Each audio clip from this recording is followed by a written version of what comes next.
competition, ain't no revival. I shoot it to kill it, I'm aiming for vitals. I'm showing no mercy when facing my rivals. Snakes in the grass, they getting exposed. I know they be lurking, I'm watching them close. Acting like friends, but really they foes. Thought they be scheming and said adios. Yeah, I gotta get it. By any means. I gotta get it. I gotta get it, the mindset.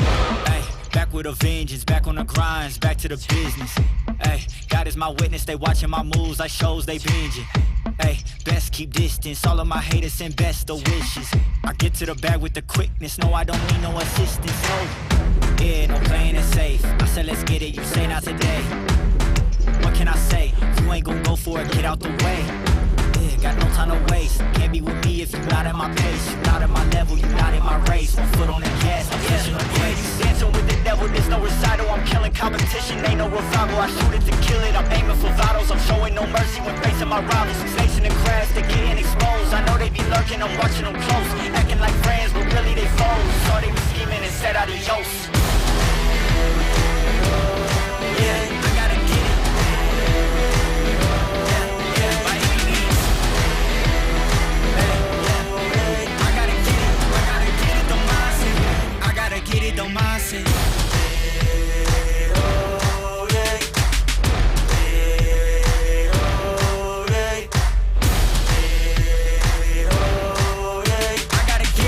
gotta get it, the mindset. I gotta get it, the mindset.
Racing for round 4 of this ISOWC season. He's defended by Adam Blocker. He's got to do it around the outside.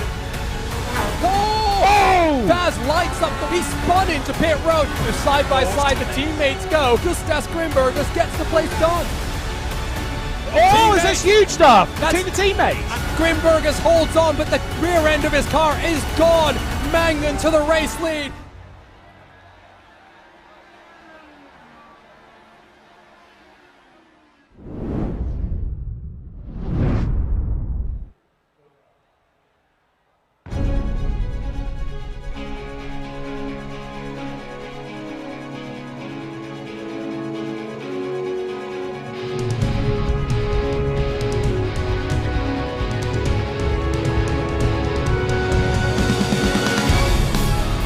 Welcome back to RaceSpotTV and coverage on a Monday night of the iRacing IndyCar Open Championship. We head to the Charlotte Motor Speedway, where Indy cars have not raced in the real world since 1998, but today speeds will be in excess of 350 kilometers an hour as we continue our championship fight, reaching the midway point of this season. Hello and welcome. My name is Arjuna Kankipati. Delighted to be joined by Wilson Nadeau in the RaceSpotTV commentary booth. You can follow along with live timing and scoring powered by our friends at ATVO, RaceSpot.tv/Indy, to follow along with your favorite team and drivers. Wilson, it's been a very fun first half of this season. We will head past the midway point. Next time out will be from the land down under in Phillip Island. That's going to be a very interesting race. But this time, at 1.5 mile oval, the Charlotte Motor Speedway is going to be a very interesting test for our drivers here today. Hello Arjuna, good evening everyone watching the broadcast here at RaceSpotTV. Yeah, we are about to the midpoint of the championship season and finally to a 1.5 mile track, so really good expectation for tonight's race because due to the track temperature and the track challenge, not sure if that will be a pack racing. We have only 18 drivers on the grid, which kind of strive us to think that the best drivers are here tonight, so they probably will try to keep the drivability in the safe side at the first stint or so. So I really hope we can have long green flag runs, and the pit strategy in terms of fuel window will be pretty much two stop strategy if you go in green flag all the way. But yeah, Charlotte is always a fun track, a lot of banking in the corners, so yeah, let's have fun and hopefully we can have a good race here tonight. 200 miles on the docket, 133 laps, and like Wilson says, hopefully we'll get some good long green flag runs with a pit stop window of about 50 laps. Here is a look at our championship standings. Of course, a 12-round season, but only 8 of your weeks count towards these standings. We don't necessarily look at the drop points just yet, but Adam Crane really has built up a substantial buffer, almost 250 points between him and Phil Krause, who does not seem to be in action here tonight. Andrew Wood in third with defending series champion Adam Blocker back in action tonight. He lines up in fourth in the championship standings. Let's talk a bit more about this track though, Wilson, because really it's a very fascinating facility. 1.5 miles, but you know, the banking here is 24 degrees, which really is quite substantial. And like I said, speeds of upwards of 350 kilometers an hour. Fortunately, drivers here today don't have to deal with that in terms of the physical sensation. Yeah, Arjuna, I mean, in the real life, the sensation must be awesome right there. I've heard in the past Pietro Fittipaldi saying what he felt when he was testing over there. We as our virtual drivers, yeah, we have a lot of that feeling as well. It's such an adrenaline when we are on the track here at Charlotte, because you can do side by side, you can try to work the draft, and you must keep holding your line, otherwise you can go wide and hitting the car beside you. So yeah, a lot of action, and yeah, that's a lot of feeling involved in such a kind of race, Arjuna. And it's a race where qualifying is expected to be oh so important. That qualifying has just come to a close. Let's go trackside from America's home from racing for our starting grid in round 6 of the iRacing IndyCar Open Championship.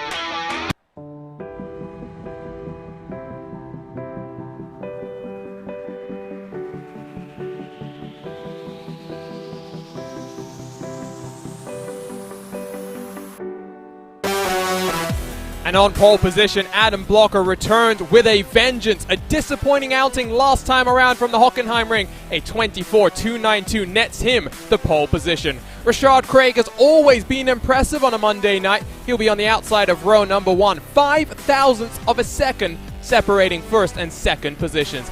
Alexander Van der Sant has recently joined up with the Three Crowns Racing and Indy Alliance program. His teammate Jesper Orman completes row number 2.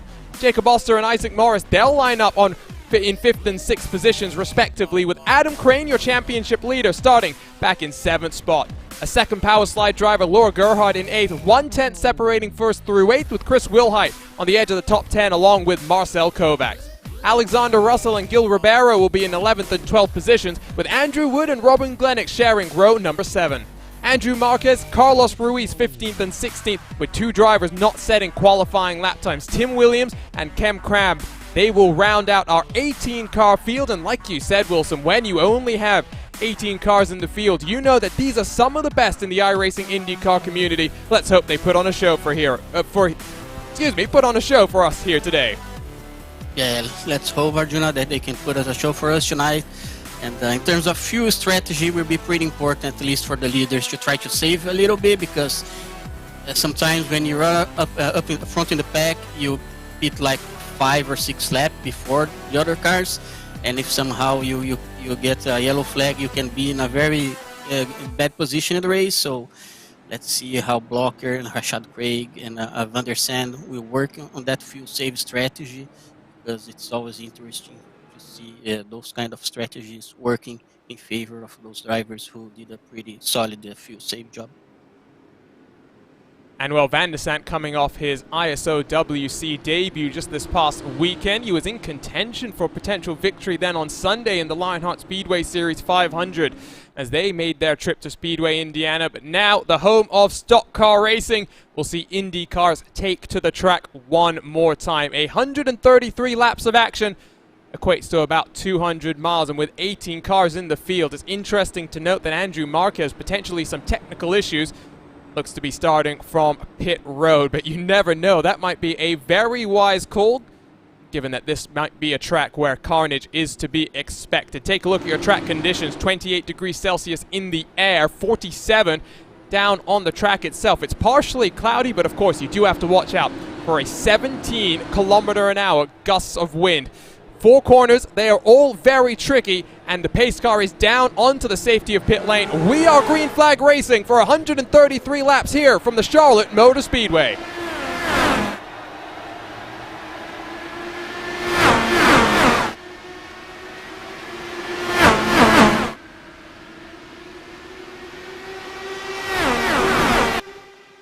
Great start from Adam Blocker to lead us down in towards turns 1 and 2. Rashad Craig, Jesper Orman getting up a position past his teammate Alexander Van der Sande. Look at Jacob Oster already migrating himself up onto the outside line, almost running himself into the wall. But to complete lap number 1, it is Blocker, Craig, Orman, Van der Sande and Oster, your top 5. Interesting to really see that drivers are trying to search for some clean air here, Wilson, because clearly that's going to be important. It's going to be important the same way they try to be on the safe side for the first lap. So if you try to get that good clean air, you prevent the car wash when you're behind the car ahead of you. That means a lot in terms of tire saving for making it last longer over the fuel run. Interesting as well that already a bit of separation between two packs. You have Chris Wilhite in 9th, almost 7-8 tenths back to Alexander Russell. We're still watching the two teammates as now Jacob Oster starting to get a bit swarmed, as I think that's Isaac Morris who's been checked up. Adam Crane taking full advantage, 2 wide, 2 deep, with Wilhite looking down to the inside. All sorts of action back in the pack, but this is costing them valuable lap time as we're already 3 laps into this one. It's been a relatively clean start, but of course this is where the scrapping will take place. In this battle we're watching, Wilson, they are 1 second now adrift of the cars in front. Yeah, now Crane will get the rest from Andrew Marquez. The car was just ahead of him. They almost had a momentum right there getting into turn 3. Crane was able to skip that. He's still side by side with Jacob Oster in the tri-oval, but they must be smart right here, otherwise that pack of 4 cars will be a good advantage ahead of them early in the race. Looking rearwards from Oster now, as you can see, falling into single file is the rest of the pack. That was Andrew Marquez that has eventually taken himself off of pit road. Yellow flag is out. I'm not exactly sure why. Ooh! That is Alexander Russell, who is down the track. This is on the back straightaway. It's an interesting place to see something happen, and I would have to assume here, Wilson, that there's been some side-to-side contact coming through this back straightaway. Yeah, I saw Alexander Russell losing the control of his car when he was out of turn 2. Arjuna is not the most common place to see it here at Charlotte, because it's less bumpy than if we compare to Texas. We will see right here in the replay as he's going out of turn 2. He just loses the right here of his car, ending up spinning and hitting the wall. So yeah, probably a bit aggressive on the weight jacket, or didn't work really well in the front bars to compensate the car balance. Very unfortunate for him. End of the race. Yeah, you can see straight down into the wall and some significant damage. Great to see that new tire model really in effect. A new damage model, I should say, really in effect here. And now our first caution, and it will be interesting to see if anyone's going to come down onto pit road this time around. I do think Andrew Wood is leading a number of cars down onto the pit road. There you can see about 5 cars making their way down for their first stop of the day. And you were mentioning the fuel window is anywhere between 49 to 56 laps here, Wilson. So what does that mean with this early caution? Well, I mean, of course, for those guys like Andrew who are pitting, early pitting right now, that doesn't change yet the pit window for them. They will still have to pit twice to get to the end of the race. But that can, I mean, in terms of race strategy, if you go green flag run until the end of the race, they will have a better tire by the end of the race because they will be able to pit on later if you compare it to Blocker and the other guys in the front of the pack. So it's always important if you are trying to do a safe race to pit as early as you can, you know, and just keeping doing your safe race down there behind of the field and trying to get that small advantage by the end of the race in terms of tires. Sometimes that can make a huge difference in terms of overtaking possibilities. Cameras went a bit funky there, but we are back to our normal coverage and normal pictures, at least for the time being. It will be probably 8 laps in the books when we get back to the green flag action. And I'm very curious to see what this means in terms of tires from the cars up front. Also of note, I had mentioned it just before we went on the start there, Wilson. It is a very strong breeze, but is very much gusting anywhere from about 12 to 17, 18 kilometers an hour. And at a track like this where the banking is so high and the amount of downforce is relatively low for the speeds that we're carrying, it will be interesting. You said weight jacker was a factor in that crash for Alexander Russell. Who knows? It might also have been not necessarily expecting the wind to be gusting in the way that it was. Yeah, it is definitely is, Arjuna. To be honest, I didn't have enough time to do a lot of practice for this track this week, but I did some practice on qualifying trim, and we can use always less weight jacker in turns 1 and 2, and then I mean we can be less aggressive in weight jacker in corners 1 and 2, and then on 3 and 4 we can be more aggressive. So that maybe can play some tricks on the drivers, because if you're using the same weight jacker configuration in different corners, sometimes you can get that wind gust. If you get a wind gust from the tail of the car, then ending up spinning and going straight to the wall. Looks at least like we're going to get one more lap behind this pace car. So for relatively lengthy caution runs, at least for the time being, Andrew Marquez is 3 laps down. It's going to be a Herculean task for him to get back onto the leading lap and to try and fight from there. But whenever I think about cars being laps down, I always remember Tim Doyle when we were covering the iRacing IndyCar series in 2020. I think it was 2 laps down at one point at one of the short tracks. Believe it must have been Richmond or Iowa, probably Richmond if I'm remembering correctly. Got caught out on a green flag pit cycle, had come down onto the lane caution, just came out at the most inopportune of times. And well, Tim Doyle able to fight his way back to the front and take that checkered flag. 3 laps down, though, it's going to be very much more interesting, as I see our RaceSpotTV colleague Lorenzo Bonder has jumped into the YouTube chat and is just expressing his love of this particular oval.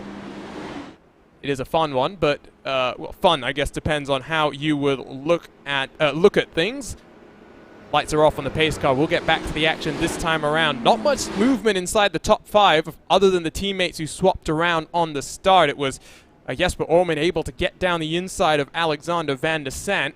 And then, of course, we saw Adam Crane, Isaac Morris swapping around there. Laura Gerhardt is at a relatively conservative start. She is down 6 positions to 14th.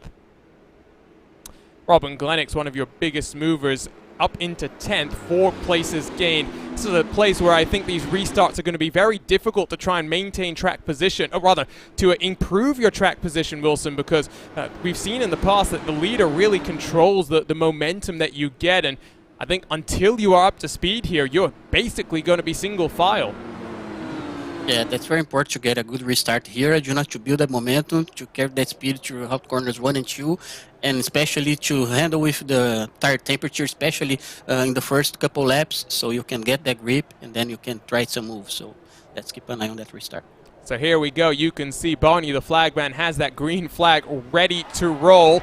Here we go. Blocker picks up the pace, and as you would tend to expect here, single file, we are back underway. I think that's Andrew Marquez, who is just trying to see what he can do in terms of closing the gap to the cars in front. But look at this, the run coming from Jesper Orman, looking to the outside, down the back straightaway, nothing doing there. He'll have to try and set this move up, but the gap between Craig and Blocker out front, almost 3 full tenths of a second as we complete lap number 10. We are back to the green flag action. Another driver important to see here, Juna, it's Andrew Wood. He's the first one on fresh rubber, and talked with him earlier today. He was not sure if he was joining the race tonight due to some dangerous race, as he described it for me. So he has a fresh rubber. He's told me that he's thinking in his championship points. So let's see how Andrew, what he can do here with better rubber compared to the cars ahead of him.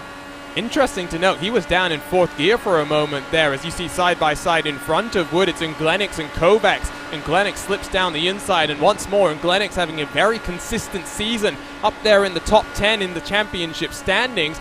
Let's take a look back out front, though, and see if anything is happening between those two leading cars. And not just yet. Richard Craig a little bit too far behind, and if anything, I would think that Alexander Van der Sant is maybe going to come under attack from Jacob Oster. Adam Crane in his championship hopes. I mean, this is where, this type of a race, Wilson, you just need to get to the end. That's what we were saying before we went live on air, and especially for Crane, knowing that he's got a substantial points buffer over Adam Blocker. Just getting some good championship points on the board, that will do him very well. Yeah, and that can work for him if he had a good race here tonight, the same way we see Crane last week. He had a very bad start from 18, if I'm not wrong, ending up in the podium. So very strong points championship for Crane last week. So I think probably the other drivers are thinking that as well. It's their chance to do a good race, as they does not have a full field here tonight, only 18 drivers. So a good chance to have a good race with great green flag runs and the pit stop strategy. You'll see Alexander Van der Sant currently has the fastest lap time, a 24.624. That compares to a 24.764 for your race leader. So the draft is definitely speeding up these cars further back in the pack. But as you can see, as we ride on board with the 9 car of Van der Sant, really unable to affect anything at this point in time. Relatively single file as we'll complete lap number 15. You can see some side-by-side action. It is still Robin Nglenix trying to make up some positions. This time it's Chris Wilhite. The charge from Nglenix continues. He's clearly found something back in this pack. Works his way up into 8th, but now 1 full second behind the cars in front.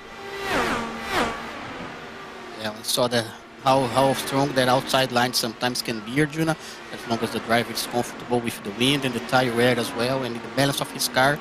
So we've seen a lot of action in the other tracks in the outside line. Not sure if we're going to see a lot of action here tonight. You never know, especially due to the dynamic tracker and the rubber build-up. So according to the track temperature and wind, maybe sometime can be an option for them to try to move on the outside. There you see Van der Sant to the outside. Oster's running very high, has potentially opened the door for Adam Crane, but not just yet. Crane is forced to wait. It's the battle for 5th and 6th positions, about half a second behind the top 4 runners. Was very nice to hear that it is officially confirmed, Wilson. Romain Grosjean, who has enjoyed a barnstorming opening kind of half of his IndyCar career, is going to be debuting on the oval this coming fall. He'll be racing from the Worldwide Technology Raceway, and I think that's what just the experience of being at the Brickyard for the month of May, watching on from the sides, that must have been a very tough thing for him to do. It'll be great to see what the former F1 driver can do as he tries to learn a totally different type of racing. Yeah, always very nice to see some different guys joining the oval races for the IndyCar series, especially a guy like Romain Grosjean with such a huge experience in the Formula 1 cars. I think that when he felt he had the chance to feel the thing, you know, Arjuna, he just got in love for it, and really looking forward to see him doing more oval races for IndyCar, because yeah, when you got that thing inside of you, you never let that go down. And I think that the cooler thing as well is that he is having a bit of a road trip this summer as a full month of you know, just sitting around effectively for some of these drivers. Sage Karam, of course, got married this past weekend. Lots of IndyCar drivers were there. But we also saw that Romain Grosjean taking an RV around with his family, not necessarily hitting some of the usual tourist attractions. He is very much trying to get a sense of American life as side-by-side Crane looks to the inside, but still nothing doing. And interesting to note just how much of the inside apron that Oster actually cut that time around. Crane now following in the dirty air, not necessarily where you want to be, but that's another strategy you can take here, as there's a big wiggle from the total downforce racing machine out of turn number 2. Feeding dirty air to the car behind you, it is a very underappreciated art that people have to learn here on the ovals. Yeah, it is, Arjuna. We saw a couple laps ago, Crane trying different line. He's still trying to work his way against Jacob Oster. Jacob is doing a very good job defending the outside, but every time we choose the outside line is a danger, because if the car ahead of you also choose that line, you can get that dirty air and go straight to the wall. So Jacob is taking his chance here to defend from Crane. But yeah, sometimes that can be quite scary if you can be caught on surprise and ending up in the wall. Your race leader is now 1.5 seconds clear of Rashard Craig in the battle for second place. So just goes to show how important clean air is. And after what was a monumental crash in towards, I think it was turn number 7 at the Hockenheimring last time around, Adam Blocker really needs these championship points, especially when we know that Wilson, he's going to be missing a number of the races later this season. As just as I say that, the yellow flag is out for the second time, and once more, I think turn 2 has claimed a victim here. Yeah, it was Tim Williams riding out of turn 2 once again. A little bit inside that corner. He was not as wide as Alexander as he spun early in the race, but probably had the same issue, with tire wear or something, the balance of his car develops.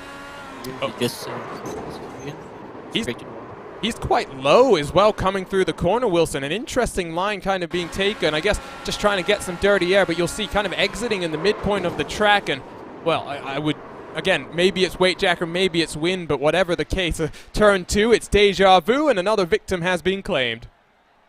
Yeah, he's probably could afford to be a little bit wider on that corner entry, Arjuna, because he had a car of Gil Ribeiro ahead of him, like 20 meters or so. I might say that if he could be just a little bit wider, that could be a better corner exit for him. But yeah, unfortunately, it didn't work very well for him. And another car crashing out here tonight in turn 2. So now we get to see who's coming down onto pit road. Looks like Van de Sant is indicating early. Will Blocker pull the field in? Yes, he will. So now I wonder if Andrew Wood will come in this time around. Andrew Marquez, of course, will stay out there and get one of those 3 laps back. It is a pit party this time around. And, well, execute on your marks. And Adam Blocker will have all that work to do once more. I've just taken a look, by the way, Wilson, at our Power Slide Discord. Of course, you and I, no bias up here in the RaceSpotTV commentary booth, but we both are members of Power Slide Motorsports. You seem to have built quite a nice qualifying setup. Adam Blocker saying, thank you, Wilson. You did a good job. Yeah, I didn't have a chance to read that message yet because I closed the Discord when I joined the TeamSpeak server, but yeah. And I didn't have much time to work on that qualify setup, only like 40 minutes, like 30 minutes before the race starts. So, but we always have a good starting point for 1.5 mile setup. So yeah, I'm happy I was able to help my teammates start in the Q1 tonight, and without being biased or something like that, maybe if he wins, I'll be happy for helping him and to start on the pole. Well, and interesting to note that Ken Cramb in the number 18 car did stay out, so potentially some lap traffic as Carlos Ruiz is stopped and stationary rolling off of pit road. I wonder if there's some technical issues. There was also a swap around. Jesper Orman, who was very racy on that last restart, jumping Rashard Craig and almost jumping Adam Blocker. I thought for a moment potentially a speeding penalty would come down for the Swedish driver, but seems to be okay. And at least as things stand, it will be Cram, Blocker, Orman, Craig, and Van de Sant, your top 5. So going to be interesting how we deal with some dirty air, or rather I should say how Adam Blocker deals with some dirty air, and the rest of the pack will maybe try and take advantage here. Yeah, Blocker will have to try to have a good restart to get early on that draft, so he can have a chance to complete the overtake ahead of Ken Cram. Ken, if I'm not wrong, he pitted 1 lap after Andrew Wood, so I think it was in the 2nd lap of that last caution. So he was the driver with better rubbers in terms of lap tires age, but he has a tire with 19 laps right in this moment. So not sure if he'll be able to hold that position. And as soon as he gets in the dirty air from Adam Blocker, that can be very tricky for him. But if he tries to hold the outside line, maybe that can work or not. We'll see, because the driver must be confident in terms of what he's doing on the track, Arjuna, and maybe that's a plan for him. And if he has a good car, maybe that can work for him tonight. Let's see. And in terms of strategy from here, with some fuel saving, hypothetically, you could make it on just one more stop if we went green to the end, but that would be a very, very tall order, I think. By the way, we're going to have some fun tonight. There is a new IndyCar bot that posts to Twitter. You can see here, Zach Campbell had a successful protest filed against Christopher Demerit for using push-to-pass in practice. An absolutely abhorrent crime from Demerit, who I saw both these drivers in our YouTube chat as well. Hope they are watching on and having some fun, as I do think Cram has come down onto pit road this time around. So, in fact, maybe just thinking of that pit strategy and just trying to make something happen from there. Some other fun that this bot has been having. Brandon Trano had a post-race meltdown for Matt Pavelski trying to sell the Team i5G qualifying setup for $10,000. We'll have to wait and see exactly how that one plays out. Of course, ISO WC 500 qualifying takes place this coming weekend, and it's always fun heading to the Brickyard for qualifying. 4-lap runs with that added pressure, Wilson, of if you wreck during a run, you lose your previous times. It is a completely different complexion from what we normally see in the month of May in the iRacing Indy 500. It's also what we'll see this coming November in the Open Wheels 500-mile race. Yeah, we had the chance to feel that pressure twice in the 2020 Open Wheels and 2019. It's quite a different format, you know, but yeah, it's so good, Arjuna, to feel that pressure and be on track because when you nail your run is so satisfying, because it's not as easy as a regular Indy 500 qualifying series. So yeah, that's a lot of fun, and I hope people have fun as well and do their best on track. Well, as the fun comes to an end, at least with the drama bot, remember you can head, I think it's to @BotIndyCar to follow along with all of that.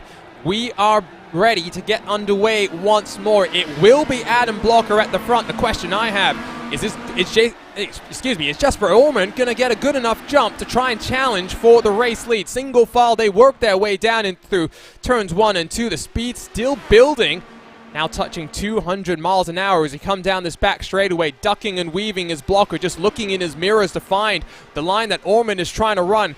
Blocker goes up about a half a groove to just try and find that better run, and as we come across the start-finish line to tick away lap number 30, here comes the run from the Swede to the outside. Here comes Jesper, Arjuna, and I would say right here is a very tricky situation, because there's a chance to go to the end with only one stop if you go green. Of course, it will require a bit of fuel save, so let's see what the strategy of these drivers will be, because it's not that hard to bring to the end with the current pit window. So I'm very interested to see what Blocker will do, what Jesper will do, so Crane and Rashad Craig and the other drivers. Well, I think Blocker didn't fight that one too hard, so we have a new leader for the first time in green flag action. It is Jesper Orman.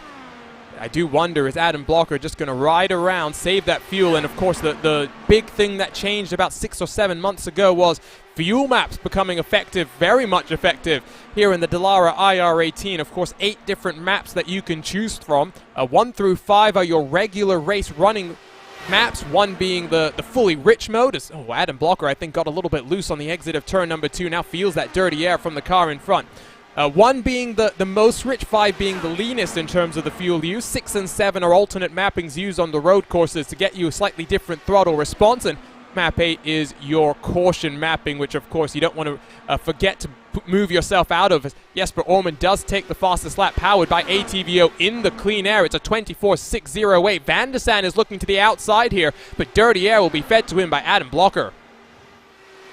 Yeah, Blocker is probably trying to do some fuel save right there, and here comes Alexander Van der Sande in the outside. Nice move by him. He was able to get Rashad Craig. And you mentioned fuel save, Arjuna. Sometimes we use also 6 and 5 here for ovals, so you're only 1 click away from that fuel save map, so you have 6 to have full power, and when you're in the draft and the backstretch, for instance, you can bring down with only 1 click to 5, so you can have the leanest fuel map to save as much as you can. So it's always interesting to see how the driver works on that fuel save strategy. There's always an important role to play, and always funny to see the strategy and how the drivers is working through the fuel map during the race. Interesting. That's actually something I didn't know, and it makes total sense if we're being honest. I mean, you want to make sure that you have the easiest access to that fuel-saving mode, and for so long here on the iRacing service, it was lift and coast that was the name of the game, but short shifting is now an option. Using those fuel maps is now an option, and I do wonder if Adam Blocker is focusing fully on the fuel save, because Alexander Van der Sant is looking very racy at this point in time. Yeah, Adam is probably trying to do his best here to keep on the draft, and yeah, that fuel map sometimes works, Arjuna. I did that for the Indy 500 fixes this year when I was trying to save as much as I can. Of course, it was not all the time where I was able to do that. Yeah, that's a good tip for the drivers, so they can try to do that to maximize their fuel race strategies during the race. On board with Van der Sant as we just ride around about 1 second behind the leader, and now working our way towards that 40-lap mark where I think drivers will start to feel a little bit comfortable about how things are running. One retirement from our field of 18, of course, Alexander Russell.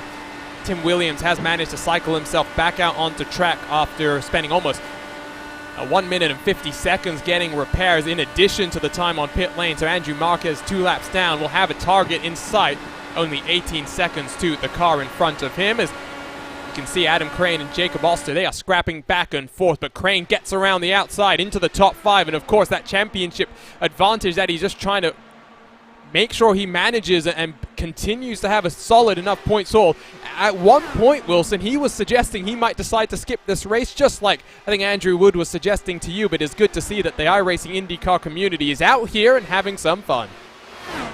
Yeah, I'm very happy to see them on track as well, Arjuna. I think that probably what was going through their mind, it was like 2 splits of 25 or 26 drivers. They were probably not able, I mean, they probably were going to skip this race.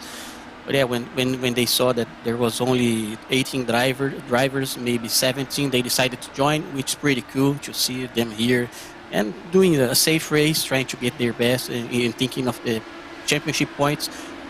I'm pretty sure that adds a lot of emotion to the championship challenge. Crane, of course, your 2020 iRacing IndyCar Series champion. Season 3 of that series is going quite well for him as far as those point standings look. Of course, an off week for them, but they will, I think, rejoin the action in terms of iRacing official competition when the NTT IndyCar Series as well will kick back off later this summer, as Crane yanks himself back up into the line of Oster just to feed him that dirty air and get the maximum arc down into the corner. These guys only about half a second behind the cars in front. Meanwhile, Jesper Orman, just like we saw from Adam Blocker very early on, has started to pull away, but his lap times are almost 2 full tenths quicker than Blocker, so I would have to assume that is definitely that fuel saving coming into effect. And Van der Sant, who we know is a very good fuel saver, we saw it on display, I should say, a couple of weeks ago when he took victory from the Iowa Speedway.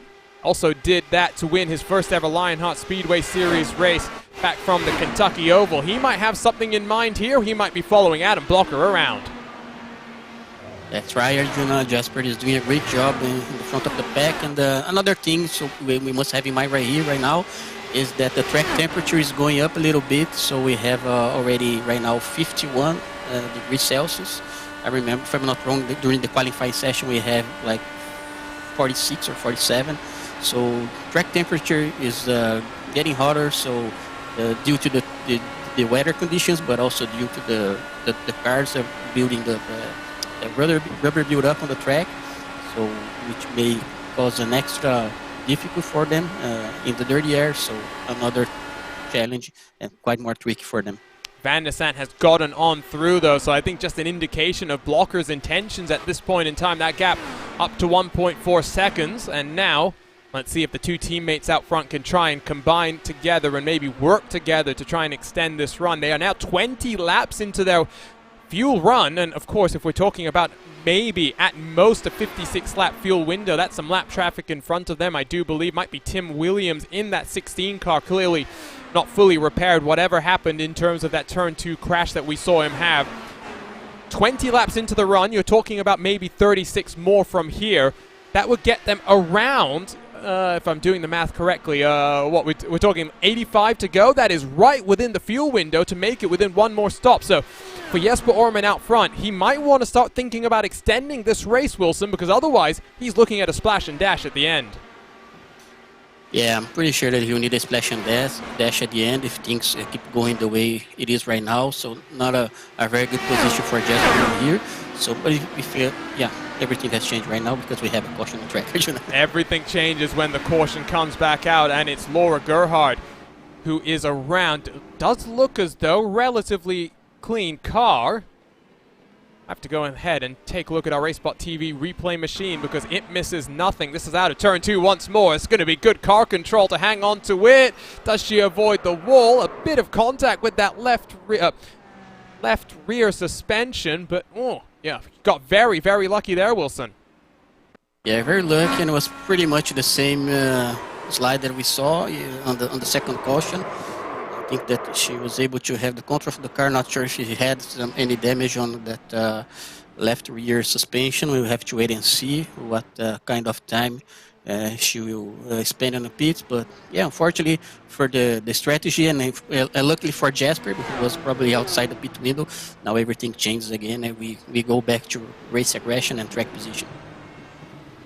So we will wait and see who comes down this time around. Third caution on the day as we will tick away lap number 50.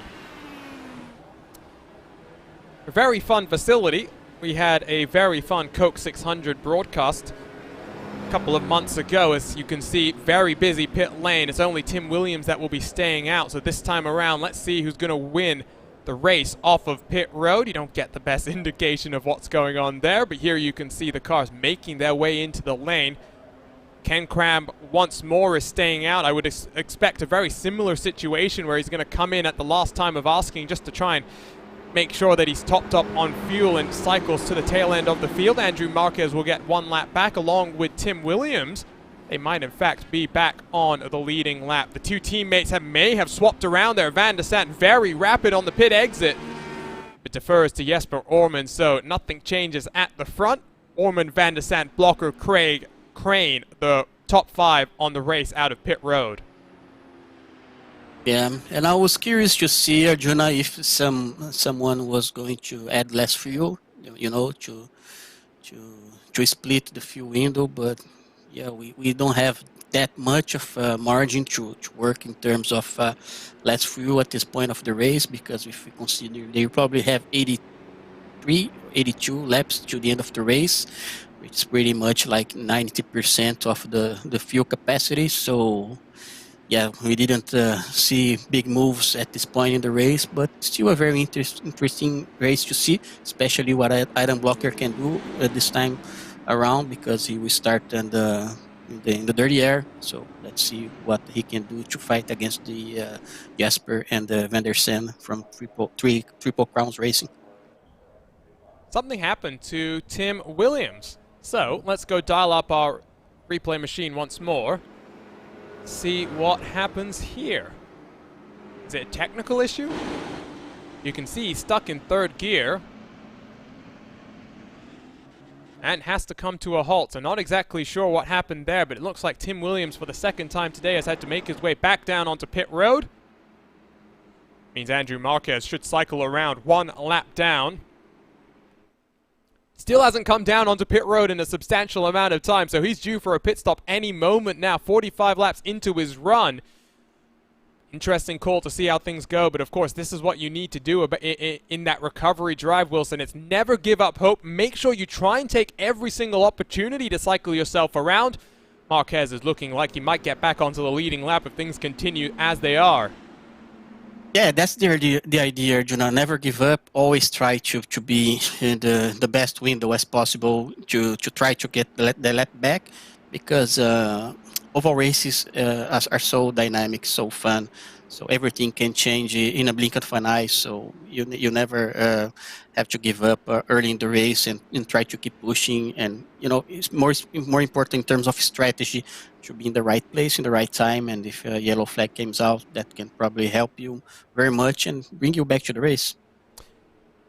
And in terms of the pit road time, it does put you one lap down. I mean, we're talking about a total pit road delta of about 31, 32 seconds, depending on how long you're stopped in the box. So as Ken Cram will come down onto pit road, and Marquez does have to come down, he will end up cycling back to the at least an additional lap down from where he's standing. And indeed, Marquez is now being released as the lights go off on the pace car. 53 laps to go. You had mentioned it, Wilson. You kind of thought that maybe drivers would try and take a little bit less fuel, but it's hard for us to know because the bigger time in terms of what you spend down on pit road is not the tires, it's the fuel itself, it's the tires. The tires are the limiting factor in your pit stop here. So drivers might have gone a little bit shorter on the fuel, but we'll only know when it comes to the next green flag pit stop cycle. Yeah, I agree, Arjuna. We always must take that in consideration because you have, like, when you change your tires, it's pretty much 38, 39 liters, which represents like 56 or 60% of the fuel tank capacity. But yeah, I mean, in terms of strategy, as I told you earlier, the pit window here is quite narrow at this point in the race. They don't have that much of laps to try to take out of fuel. So yeah, maybe 1 or 2 tenths, but not something that can be considerable right at this point in the race. It is now 2 teammates out front, Jesper Orman and Alexander Van der Sant. The pace car will pull down onto the safety of pit road. 3 cautions in the books. We are back to the green flag action.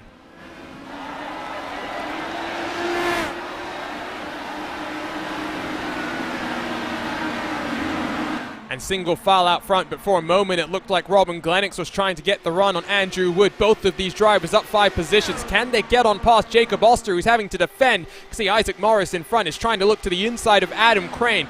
Lots of action back in the pack. You can see Wood sending it deep down the inside line as Oster just rolls his momentum around the high side.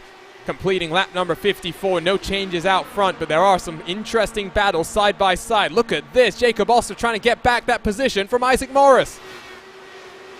And this is the point of the race, Arjuna, when things are probably starting to get icy, so they can try to find themselves in a better track position in case if we have a green flag run right here. So yeah, a lot of things interesting we are about to see right now. There's a huge chance of another caution, but you never know. I'm not going to say you have too much bad luck with the commentator's curse, but your countryman Lorenzo Bonder, man, he was on a roll in the ISOWC race. Not 1, but 2 commentators' curses. Literally, as he was singing the praises of some of the drivers out on track, they went around and, well, really, it was so noteworthy that it made it into the post-race report written by Justin Prince. Still side by side, Jacob Oster and Isaac Morris.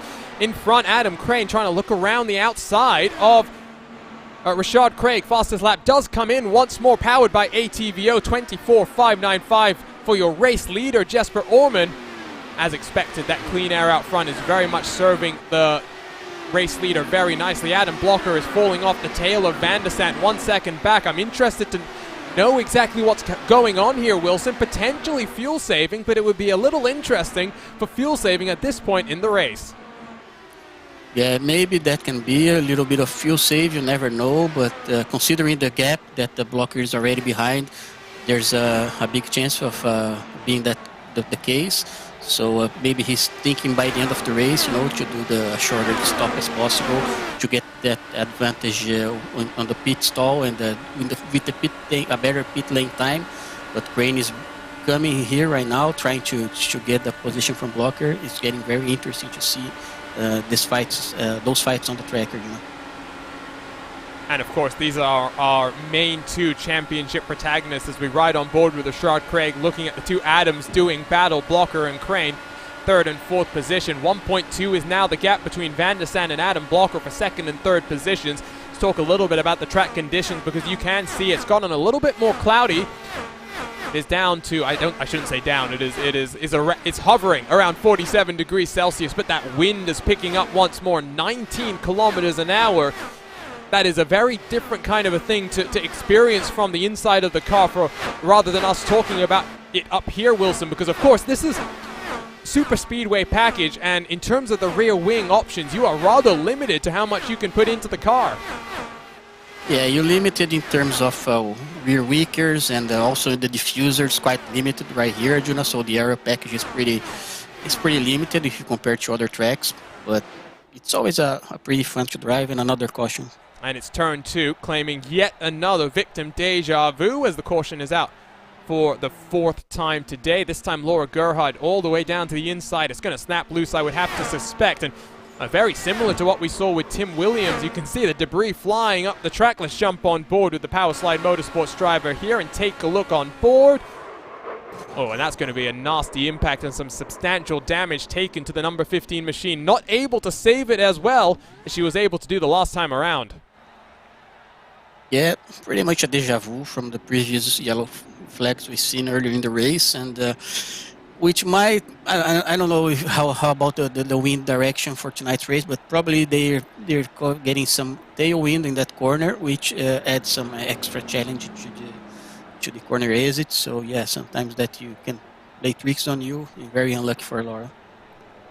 And interesting, there is split strategies at play here. You can see the race leaders have not come down, but Adam Blocker has made his way on towards pit road. He is followed in by Marcel Kovacs and Carlos Ruiz. What's the call here from Blocker? Because to not come down when only a couple of other cars are coming with you, it is a bold call, but I am sure the season champion has something under his belt. Pretty sure he's thinking at the end of the race, Arjuna, to have better tires, because probably he realized how hard it is to get the moves when you have the same tires as the car ahead of you. So if he can get some spots back here in the first restart and maybe be like P3 or P4 by his next pit stop, with a shorter last pit stop, maybe he can get back on the fight for P1 or P2 and have some tire advantages. So let's see how that will work for Blocker. So I'm not 100% sure if I'm correct here, Wilson, but according to a track map that I'm seeing right now, North is basically heading out of in towards, I should say, turn number 3. So with a southwesterly breeze, and now this is where I really hate the fact that I have to do this live on air and try and figure out which way that is blowing. I would suspect, southwest, the wind is actually blowing across of turn number 2. On the exit of turn 2, the car is going to get pushed down in towards that wall. It maybe does explain the fact that we've seen so many cars having issues through that corner. Yeah, because as I told you earlier, I didn't have a lot of practice for this track this week, but from my tests I could see that corners 1 or 2 was a bit easier to do, with less weight jacker. But the corner exit was the main challenge. Sometimes if you get the rear end of the car really low, and you just cross between those two black seams you have right in the point where Laura just spun a couple laps ago, you can be caught by surprise and any up spinning. But I'm pretty sure that the wind can be a part of that factor to make things difficult for the drivers here in tonight's race. And the magic number in terms of the next caution and when you'd want to come down, Wilson, is 133 minus 56, which again, I hate the fact that I'm doing this all live on air because let's be honest, as shown from some of our endurance broadcasts, my mental math is really not good. But that magic number is lap 77 or so. So we're only about 13 laps away from drivers potentially being able to make it without a further pit stop if we get another caution. Of course, 4 on the day so far. Who knows how things will go. Yeah, if we consider a huge fuel save, you're right, Arjuna, probably will be by lap 77, 78 or so. But, we at least from a driver's standpoint, I never try to do the backwards math of considering to fuel saving the last stint, because if I get clean air, I won't be able to save on the draft.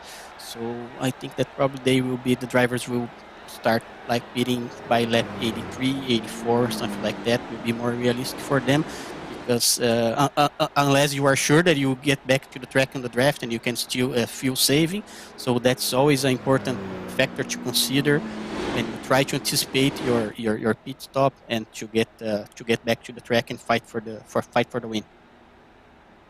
And so what tracks kind of race most similarly to this, Wilson? Because it was repaved relatively recently. We have two different versions here on the iRacing service. I think you said that we had some setup bases from Texas and the like, but you know, this is a 1.5 mile oval, and just from my brief experience, no 1.5 mile oval actually drives like any other 1.5 mile oval. They all have their intricacies. You have to figure out those setup details. Yeah, that's exactly right. You know, despite the corner banking and the track length, they all have their secrets. You know, it's only those minor details. You know, the devil lives on details, and those kind of details that can make a huge difference to get that fine tuning in the car.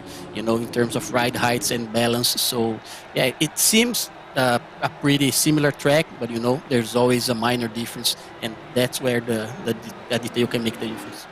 Here we go then, back to the action. Adam Blocker is all the way down in 11th position, and you can see now trying to get the jump on the cars in front, but might have to defend from Marcel Kovacs. That might be his first point of action as we get back to the action. And now look at this, single file, but not for long, I would expect, because out front there's about 2.5 tenths of a second between your race leaders. Already a car down to the inside line. That's Gil Ribeiro, who's done a great job to hang on to his car. Out front, the two teammates, let's see how racy they'll be as we get to the halfway point of the action. Yeah, Gil had a bit of an issue out of turn 2, was able to keep the control of his car almost spinning, but yeah, very lucky for him and for Blocker, who was right behind him. I'm pretty sure that Blocker was just had a moment right there, but he was able to save it. I'm very curious as to what the teammates are going to do. It's about 7 tenths between Van der Sant and Crane, a further 4 tenths back to Richard Craig, who's defending from Jacob Oster across the line to complete lap number 67. Here we go, the move to the outside line. Will it work? Building up his momentum as we look rearwards from your race leader. I don't think Van der Sant is close enough, and we're going to get to that point once more, Wilson, where your tires have burned up enough that you really have to watch for the dirty air, and Orman will start to build up that advantage to maybe over a second once more. Yeah, I'm pretty sure that what Van der Sant is trying to do to get as clean air as he can, to try to save his tires, and to get a good run out of corners 2 and 4, so he can close the gap, and this way they can keep doing good lap times, and Van der Sant can keep on his teammates' draft. Jump on board with your defending champion Adam Blocker and ride around the first of the cars who have come down on towards pit road.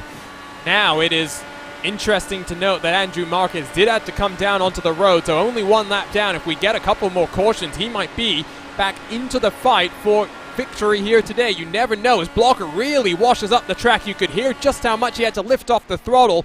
Doesn't open the door for Chris Wilhite to try and get the jump, but that just shows just how tricky this car is to drive around this track. Yeah, Blocker really had a bit of momentum right there. He tried to get the clean air in the inside line, but either way, when he get from the middle corner to the exit, he had the dirty air, almost put him in the wall. He had to do a big lift, but he was able to save and keep on the track. Teammates out front are building up that advantage to Crane, and Van der Sant is doing a great job to hold on to the back of the race leader. The first time we've really seen over the first couple of laps on the run, the second place car able to hold position and hold station, as it were. Crane has a quite comfortable buffer to the cars behind at this point as well. So starting to break up, as you can see from that camera angle. And we work our way through this middle part of the race. Of course, now if we go green to the end, Adam Blocker might actually have a splash and dash at the end as compared to a much more sizable pit stop for the rest of the field. Left-hand side of the screen, you can see the stint length for every single one of the drivers, Wilson. It is going to be interesting to see how things play out. It will be interesting, Arjuna, to see how things going to play out. He has a 12 laps difference in terms of tires and fuel, so maybe a splash and dash can save him a bit of time going out of the pit, and especially if he nails that pit entry and pit exit. The pit exit here is quite tricky. We saw in the practice session some drivers spinning and losing the control of the car, so that's another factor here, very important, Arjuna, when you are late on the pit window, because sometimes you stay on the track and a yellow flag came out, and the race can be become in your favor. So that's always some kind of strategies that we oval driver must have in his mind to try to get the best result as possible. Of course, Charlotte has not hosted the IndyCar since back in 1999. Of course, left this track in rather tragic circumstances. The lap record was actually set in 1998 by a certain Tony Stewart, who is now your inaugural SRX champion. What a wonderful show on TV that was this past summer. A 24.490. So we're only about 2/10 off what they were doing back in 1998. It just goes to show the incredible speed that American open wheel cars have had for so long over the history. And I don't necessarily agree with Christopher Boone in our YouTube chat about having 600 miles of action here in an IndyCar. What I would like to see, Wilson, we got to see Joseph Newgarden take a Dallara IR18 around for a demo lap when, of course, NASCAR had their inaugural Roval weekend from this wonderful facility. I would not be opposed to seeing a new track being added to our NTT IndyCar schedule. Why not head to the Roval here from America's home of racing? Yeah, you like challenge, right, Jonah? Because yeah, those huge sausages can be a huge challenge for this car. You know, we know how tricky that is. We already seen that in the past with the NASCAR. But yeah, it's always a very fun track here, the Charlotte Roval. A very technical track with a lot of elevation changes, especially in the infield. So I'm sure that it will be a good challenge for the drivers, and pretty much that not sure everyone would love it, but I'm pretty sure that some of them will. And I guess the question is, as we see Isaac Morris getting past Jacob Oster, who is starting to struggle. These cars now 1.4 seconds adrift of Rashad Craig, who is stationed by himself in fourth at this point in time. Do you want the fast chicane, which they of course used when they first came here, or do you want that slow chicane? I don't necessarily think things would end up very well, Wilson, if we came here with that very fast chicane, because I'm sure you can go on YouTube and search for some very interesting crashes that have happened here on the iRacing service. There is a lot of speed to be carried there, and well, it is a very dangerous complex. Also, by adding that more tight technical chicane, you add another braking zone and a potential passing opportunity. I agree with you, Arjuna. I think the slower chicane will bring more excitement to the race, not only in terms of braking techniques, but in terms of packing the fuel as well, you know, because with a faster chicane, you struggle with the dirty air, and you know, it will be, of course, it will be fun to see if they miss their points and hitting straight to the wall, the same way we saw in those first NASCAR race when we saw a lot of action in those chicanes. But yeah, I'd rather stick with the slower one. I think my favorite part about that Roval was, of course, that what was it called? Turn number one, heartburn or heartbreak turn. And of course, then there was some major disasters on restarts down in towards that very tricky left-hand corner that you have to take in those stock cars. So much weight to try and slow down. As side by side, it's Andrew Wood from Team Talent trying to get on past Jacob Oster and continue the drop down the field. Oster has done a good job of working his way back up, but now has to look in his mirrors to try and defend. And I think, in fact, for now, Wood might have the position done, but that's more by virtue of the clean air that he's got in front of him. And there goes the number 8 car, up 7 positions into 6. He drifts up the racetrack, and Oster has to deal with that dirty air. Yeah, very interesting move by Andrew Wood. Pretty sure he's having a lot of fun, and pretty sure that he's not regret by not joining the race tonight, and trying to build his way through the grid and get some position, and thinking in his championship points. He told me that this season he has one of the best championship points in the past. So yeah, I'm pretty sure he's thinking the championship and having a lot of fun for his race tonight. I just have a request for whoever does the Team Talent liveries. Do you see this space right here? It's perfect. Just put your Tanner face back there and it would do all sorts of wonders. That was one of the wonderful things that we had in the old Team Talent liveries, as you of course had the Open Wheels 500-mile race founder Tanner Watkins' face just sitting there and encouraging you in some ways, I think, to go faster and faster. Tanner, of course, not just a very respected part of the IndyCar community for his organization of the 500-mile race, but a very fierce competitor. Who can forget back in, I guess it was 2020, the months have really kind of blurred together over the past 12 months or so, when he was oh so close to taking that elusive victory from the Brickyard. In the end, it was, of course, Brandon Traino representing Team RLL securing his second win. Traino went on, of course, this past month of May to become the first driver not to have just won multiple races, multiple feature races here on the iRacing service from Speedway, Indiana, but now three-time champion, all consecutives. It'll be interesting as we head to the month of May if he can, in 2022, really carry on that momentum and become a four-time champion, a mark that I think will be very, very difficult for anyone to beat. Lap 87 in the books, and it is now a 1.6 second advantage for your race leader. You can see just how important the clean air is. And in terms of the one car that's on an alternate strategy, Wilson, it is, what, about 9 seconds back to Adam Blocker. So if you ask me, he's really cutting it close right now because a splash and dash is still going to affect a bit more of a change than what we're seeing right now. I would suspect that the pit road delta is, if anything, only going to be about 7 seconds or so. That's right, Arjuna. And right now the pit window is open, so at any times the drivers can bring their car to the pit lane and try to do that reverse math to get the car to the end. So a very important moment of the race right here. But I mean, it's all about the driver call to understand if he's going to get the dirty air or not. I mean, sorry, yellow flag is out, and that really does change things because we are within the window, and oh, it's a shame because Chris Wilhite has spun around once more through turn number 2. He was saying he wasn't scared about potential carnage here today, but unfortunately, things have gone slightly pear-shaped for the Ohio native. Let's take a look at this onboard. In just a second's time, it is once more the very lazy spin coming through turn number 2, Wilson. It seems to have caught a number of drivers out, and I think we can be fairly sure at this point it is likely just that wind that is affecting things. Look at the hands, very busy behind the wheel, and just no chance to hang on to things.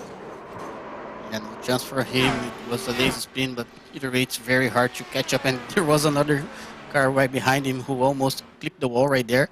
So, yeah, I think everything changed right now. Not sure if Blocker will bring his car in or not. But yeah, in terms of race strategy, I think now there's a huge chance to see them maybe getting the benefits from fuel saving, to add less fuel right now to get a faster stop and maybe get some spots back on the pits so they can add plenty of fuel to bring the car to the end. So let's see how that will work for the drivers right here in the pit box. Here we go, down on towards pit road. Everyone in except for Andrew Marquez, who of course will cycle around and take his lap back. One more caution, and like I said, Marquez might be in with a shout of a very good points-paying positions after a difficult start to the race. You can see just how busy pit road is as the drivers hit their box, and let's see who wins this race off of pit road.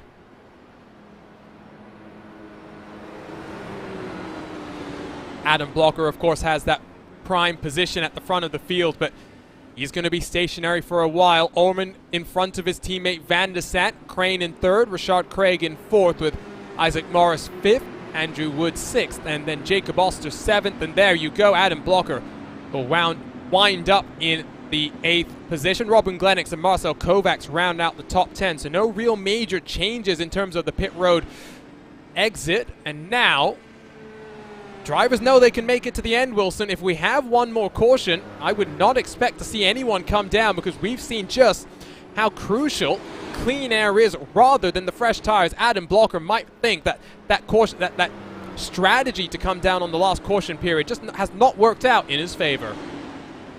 Yeah, I don't expect that either, Arjuna, because track position has been so important, especially because the track temperature has increased a little bit more right now. We're about 53 degrees Celsius, so almost 8 degrees Celsius hotter than the beginning of the race. So that dirty air will be even more nasty right now. So they really struggle to get their moves, and track position is so important right now. It will be important to see how they will save their tires, because if we have a long run, I mean, we can't expect a lot of moves right here, but who knows if we can have another caution by some errors or another spin out of turn 2.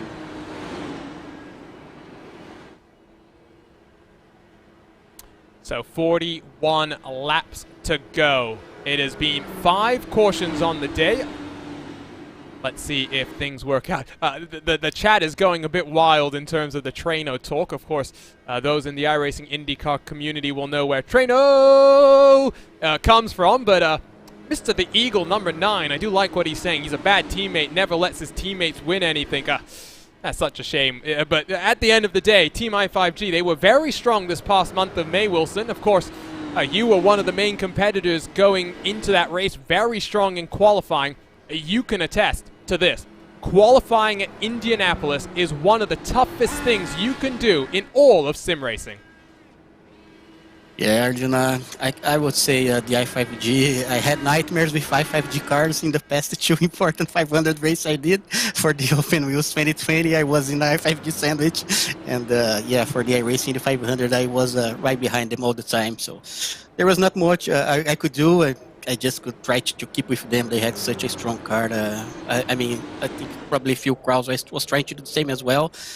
But yeah, big congrats for them. They just had a great car in that race, and all I could do is try to keep on their draft and get the car to the end in the best position I could. And I was happy with that before. And I mean, Wilson, 2 consecutive second place starts at this Open Wheel 500s. 2021 is hopefully going to be the year where you can finally get that pole position, because really, I mean, last year it was Michele Costantini who took the pole. The year before it was Young O. Why not have a third different pole position sitter? You've been very consistent. What makes that different format? The fact that you only have 3 runs and you know that every time you head out you delete your last time. What's that pressure like for you as a driver every time you get behind the wheel? I mean, that pressure adds a lot of fun as long as you are used to. So I think that being there for the 3rd time, I think I will get, of course, more experience, and hopefully you're right, Arjuna. Maybe I can get the pole position this time, but don't forget that I'm getting older. You know, I'm already 41 years old next month, so yeah, I don't think for how long I will be able to have that speed, but I'll try to do my best and to represent my team the best way I can, and then maybe have a pole position at last.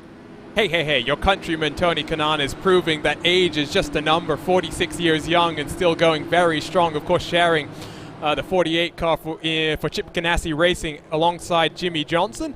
He will be back in action when we go back to the ovals later this year. Here we go, though, back to the green flag action this time around. Let's see how the things are going to go in terms of the battle for the race lead. The 2 teammates out front get a very good jump, but all eyes on Adam Blocker as he tries to work his way up through the field, back towards his championship rival, Adam Crane. Very good start for them. Crane is trying to do a move right here, so Isaac Morris trying to get on past Richard Craig. Very strong qualifying from Craig, but has struggled a little bit more in race trim, side by side across the start-finish line. They will work. We have 38 laps to go. I think Morris might get this move done in through turn 2. He gets down onto the apron, though. That car gets a little bit squirrely. It lets Richard Craig hold on to the position. Here comes the run from Jacob Oster. Adam Blocker looking on, needs to try and make some moves and make them fast. Yeah, now is the moment, Arjuna. They're nothing to hide. They just have to full send it, you know, and get the positions, because if you go green by the end of the race, maybe in 10 or 15 laps, they won't have the chance to try something right here. So it's the time of the race we start to see a good aggression. Fastest lap powered by ATVO at 24.591 for your race leader. That's just incredible. Every single time we've gone green, he has managed to pick up the speed, and of course potentially a lighter fuel tank this time around has enabled him to build up the advantage to 0.7 of a second over his teammate in second. He goes quicker this time around, 24.588. This is incredible speed. I see Gil Ribeiro has had some sort of an issue as this carnage continues. You can see that right rear tire is spinning in complete distress. Let's go ahead and see exactly what happened here, Wilson. Yeah, they just, I think he had a crash with Carlos Ruiz out of turn 4. So Carlos was on the outside, and just Gil Ribeiro just went wide, and they kind of right here. Interesting one, and you can see that suspension immediately gave way, and I think Gil Ribeiro does the greatest thing he can, which was spin down to the inside of the track, and we stay under the green flag conditions. Back to the live pictures as Adam Blocker is trying to fight past Andrew Wood. This is, of course, the battle for 7th and 8th positions. A long way still for Blocker to go. He is 4 seconds adrift from the cars in front. 34 laps to go. Does mean he's got about 15 minutes or so, Wilson, to make something happen, but Wood is really fighting back here. Yeah, not the easiest task for the defending champion, Arjuna, but he's trying to do his best. He lost that tire advantage and fuel advantage he had in the last few windows, so that resets everything for everybody. So it's just a matter right here of trying to be in the best place, in the best right moment to get that spots back. It's not an easy thing to do, but I'm pretty sure he'll try to do his best. These guys have now 1.4, 1.3 seconds behind the cars in front, so not ideal in terms of Blocker even getting back up to the top 5. Jacob Oster and Isaac Morris, they're squabbling themselves for that position in front of these two, who are still side by side heading in through turn number 1. This is some fun stuff, but of course, not exactly what the defending champion would have wanted. He tries to run up the road, and Andrew Wood almost gets squeezed into the outside wall. Blocker has got the place done, but all that battling has cost them. They are 1.6 seconds behind 6th spot. Yeah, beautiful momentum right there off turn 2 for Blocker, and then just a little bit of mirror driving, get into turn 3 to try to keep Andrew behind him, but Andrew is not giving up that easy, and he's still in the fight against Blocker.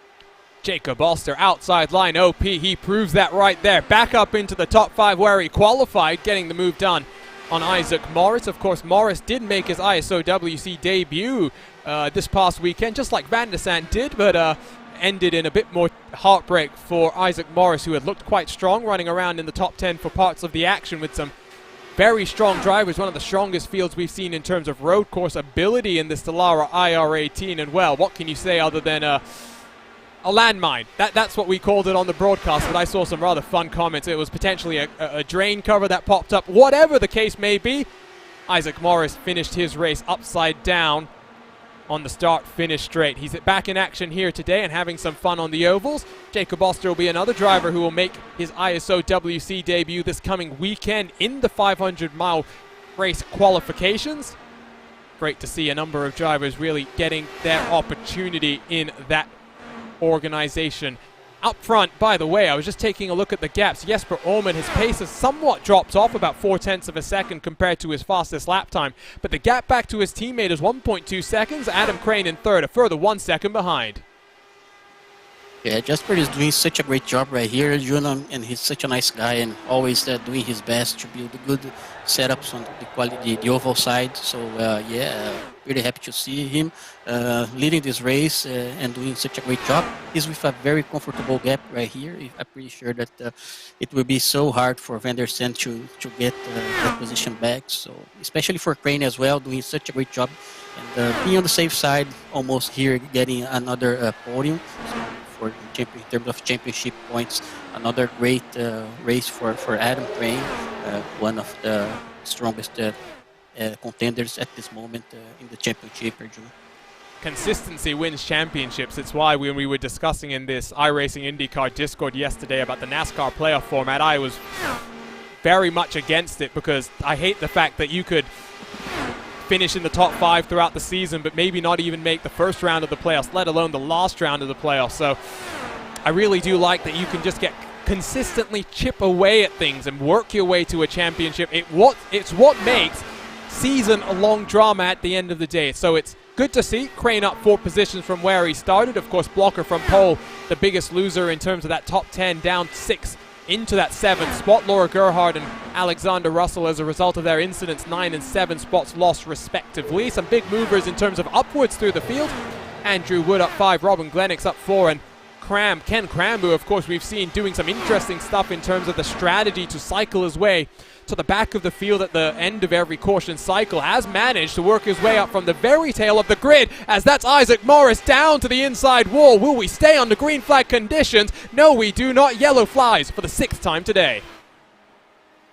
Yeah, this time a little bit different, Arjuna. He just had the arrow push and went straight to the wall out of turn 2. And yeah, then went straight to the wall, in the inside wall. And unfortunately for Isaac, the race is over. Let's take a look at this. You can see it's plenty of clean air, but then washing up the track into that dirty air, brushes the outside wall, the slightest of contact. The 11 car goes spinning round, round, and around, and it will be down onto pit road. A position gained, at least, I guess, for Adam Blocker, who will be at least somewhat happy to see that one happen, but We'll now have to wait and see what's going to happen in terms of the strategy here. 23 to go. I don't expect anyone to come down this time, Wilson. Neither do I, Arjuna. They just have 19 laps on their tires. However, that gamble might work for some drivers. You never know. Let's see. Oh, well. I was slightly wrong. We've got 3 cars who are staying out there. We've got a number of others down onto pit road. Jesper Orman and Alexander van der Sant, the 2 race leaders, make their way into their box. And now Adam Crane, the championship leader, cycles to the front. Richard Craig will be in second. Adam Blocker finds himself back in a podium position. Very interesting strategies to see, Arjuna. Teams doing different calls right here. So, very curious to see how that new tires and that fresh rubber can do an important role here. But it's with such a hot track, not sure if that was the best call for Jesper and van der Sant, but let's see what they have to show here. It will be interesting. I might say, Arjuna, let's have fun and see what the race will bring for us. I tell you what, this might work for them because Orman cycles into 5th. There's not too many cars between him and your race leader. We are live from the Charlotte Motor Speedway. Don't go anywhere. The final 20 laps of action right after this. We go green flag racing for round 4 of this ISOWC season. Defended by Adam Blocker. He's got to do it around the outside. Oh! Vaz lights up. He spun into pit road. Side by side, the teammates go. Gustas Grimbergers gets the place done. Oh, is this huge stuff between the teammates? Grimbergers holds on, but the rear end of his car is gone. Magnan to the race lead.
Welcome back to RaceSpotTV and coverage of round 6 in the iRacing IndyCar Open Championship. 6 cautions on the day, but we are left with a 20-lap shootout here from America's home of racing. My name is Arjuna Kankipati, delighted to be joined by my Powerslide teammate Wilson Nadeau in the commentary booth. TV cameras provided to us by iRacing.com. Live timing powered by our partners at ATVO. Shout out to Simon Grossman, Kevin Niatola, and Nick Thisson for all of their hard work to provide our live timing and scoring and our graphics package here in 2021. You can follow along with your favorite team and drivers by heading to RaceSpot.tv/Indy because Wilson, this is interesting. 4 cars did not come down into pit road. The race leader for about the last 70 laps or so, Jesper Orman, finds himself in 5th position.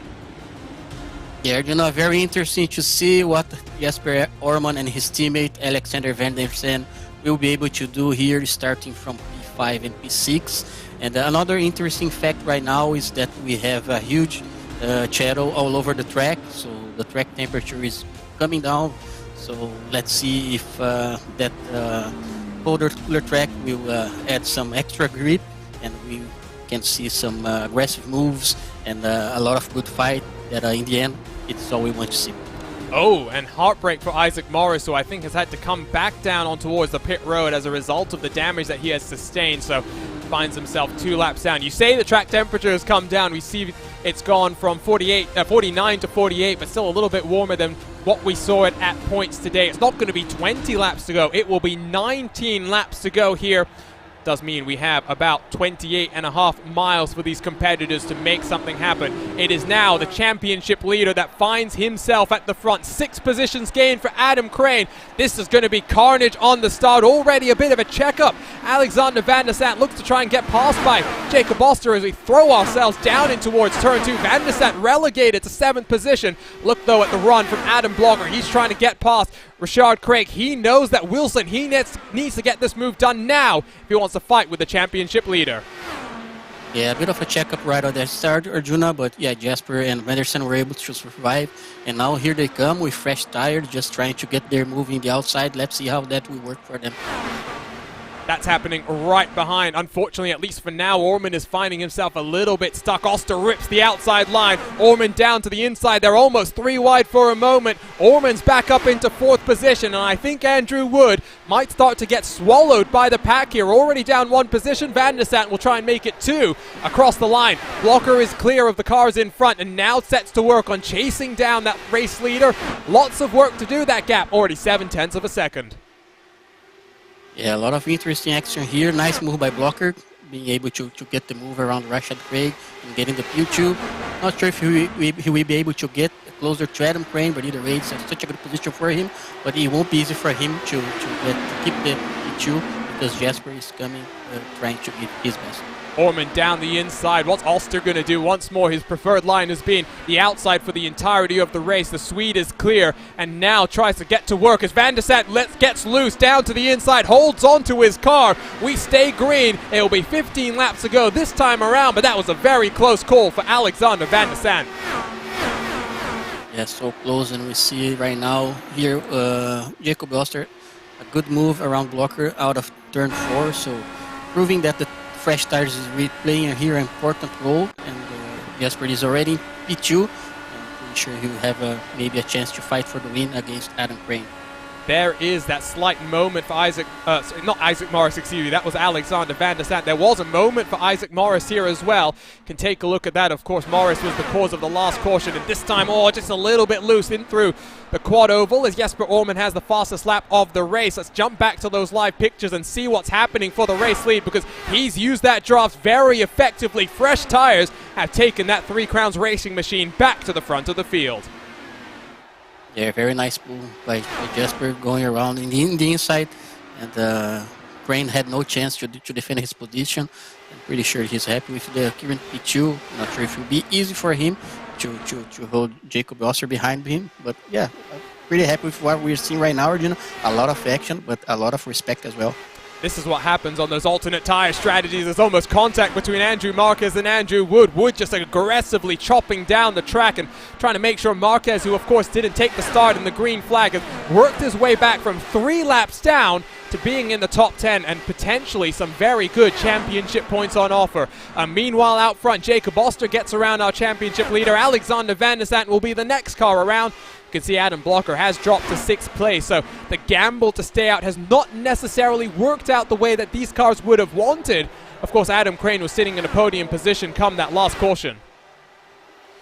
Yeah, as I told you earlier, that gamble sometimes can work, that sometimes cannot work. It all depends on how many cars came down to the pit. This time around seems that worked pretty well for Vanderson and Jasper Orman, who was the first drivers on the list with fresh tires, and that 20 lap shootout worked even with more than 10 laps to go. So let's see if we have more action behind the grid. 15 miles, and Alexander Van der Sant has gotten past Jacob Oster. Of course, those are points-paying positions. Carlos Ruiz has had a bit of a moment. Andrew Wood has had a bigger one. Andrew Wood is down onto pit road, and I think he's gotten together with Ken Cram. You can see the tail end of that incident across the start-finish line. Debris all over the track, and my word, heartbreak for 2 drivers that had done a very good job to work their way through the field and work themselves in towards the top 10. Here's a look at the replay. You can see Cram just coming up the track, and I'm not 100% sure if it was Cram coming up or Wood just maybe slightly cutting down a little bit too aggressively there, but the end result is 2 drivers lose their spots in the top 10. Yeah, I had the impression that Wood just came down a little bit more than he could, so he just hit the left right side of Quent Cramp. Unfortunately for Wood, who was doing a great race here tonight, we told him that he was trying to do a safe race to get his point and to keep the good momentum in the championship in terms of championship points. But unfortunately, that didn't work very well for him. I think you're right. That aerial look we got powered by ATVO definitely showed just maybe a little bit too aggressively coming down, and Wood making an uncharacteristic mistake, to be completely honest. Does promote a couple of drivers up the field. Chris Wilhite will now get a top 10 position. He's having to defend from Tim Williams. Both of those cars 3 laps down and off the pace. Adam Blocker now looks in his rearview mirror because here comes Andrew Marquez. What a day it's been for Marquez to have not taken the green flag and to have found his way to a potential top 6, maybe even top 5 finish, because still plenty of time to go here, Wilson. Marquez might try and get past Adam Crane for 5th spot. Yeah, he's trying to overtake Adam Blocker for the 5th spot, and yeah, he has 20 laps of newer tires compared to Blocker, so that's what we said earlier, Arjuna. Never give up. He was like 2 or 3 laps down, if I'm not wrong, and he's just trying to keep his pit strategies at the right time and in the right moment, and he was able to get the strategy working for him, and now he's fighting for the top 5 maybe. Let's wait and see. Let's give some big props, not just to Marquez, but to Robin Glennox, who sits now in the 4th position, as I see Marcel Kovacs has had another issue. But Robin Glennox came into this race 8th place in the championship, and I mean, with things as close as they were between 2nd and 8th position, only 150 points separating those drivers. For Glennox, he might be looking, Wilson, at a top 5 run in this 2021 Season 3 in the IndyCar Open Championship. Yeah, very strong season for him. Let's see if he can keep that good position. And it's always good to see those kind of fights on track, but also in terms of championships and see the drivers that trying to be more aggressive in other races, more safe as well. Always thinking in the long term of championship and points at the end of the season. I would just like to say Andrew Wood in our iRacing IndyCar Discord has just said, I did a whoopsie. So he's taken responsibility there, and just unfortunate that things ended that way. Of course, you mentioned he was just trying to, he wasn't sure about competing in today's race, and well, unfortunate that things ended up as they did. 2 laps to go, and Jesper Orman, what can you say about the drive, Wilson? He took advantage of what opportunities he had. He got on past Adam Blocker, clean on track. He's looking good to take a victory here today. Yeah, he just decided to take a gamble, you know, Arjuna, from that point in the race where the fuel strategy was the strategy and the way to go, when the other driver was backing up a little bit and tried to feel safe in case we go to the end. He didn't do that. He just full sent it, and he's being rewarded for that. Probably he's going to win. And momentum on the side of Three Crowns Racing and the Indy Alliance heading into this upcoming qualifications weekend for the ISO WC 500. Out of the final turn, 133 laps of action here from the Charlotte Motor Speedway. It's Jesper Orman and the Three Crowns Racing team that takes victory from America's home of racing. An intense day where it really came down to a 19-lap shootout to the end. 30 miles effectively determined the day for a number of drivers, but it will be the teammates 1 and 2. Robin Glennox did get past Jacob Oster for the final podium position. Andrew Marquez getting past Adam Crane for a top 5 finish. Attrition was key here today, and next time out we will head to Phillip Island for the Thunder Down Under. That will be a very different type of race, Wilson, but I cannot wait for the second half of the season. Yeah, I might say I also love the track as well. Arjuna did a couple of races in the IndyCar a couple seasons ago, with, 3 years ago, if I'm not wrong, with the DW12. It's such a fun track as well, and I'm pretty sure we'll have a very good race next week as well. So happy to see the race here tonight and how the thing worked for Jesper and Vandersen, proving that the new tire was a way to go with even with comparing the track position.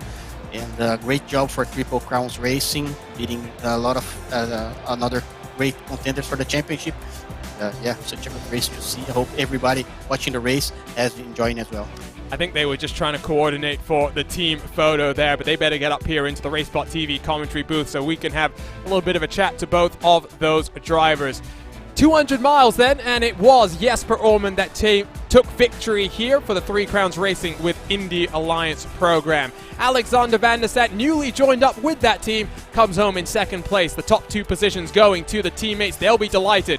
Lots of momentum on their side. Robin Glenix, the Michigan native, the hardest charger on the day. 11 positions gained. He rounds out the podium positions. Jacob Oster will be a bit disappointed to have lost that position at the closing stages. He'll be in 4th position.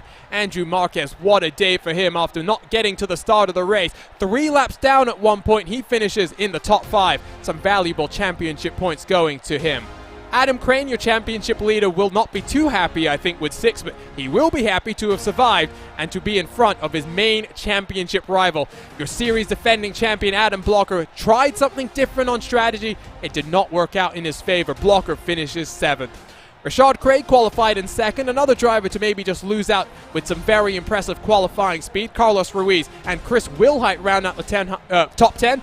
Wilhite, the first car, some laps down. 3 laps down just shows that this race was full of attrition. Tim Williams in 11th with Ken Cram in 12th.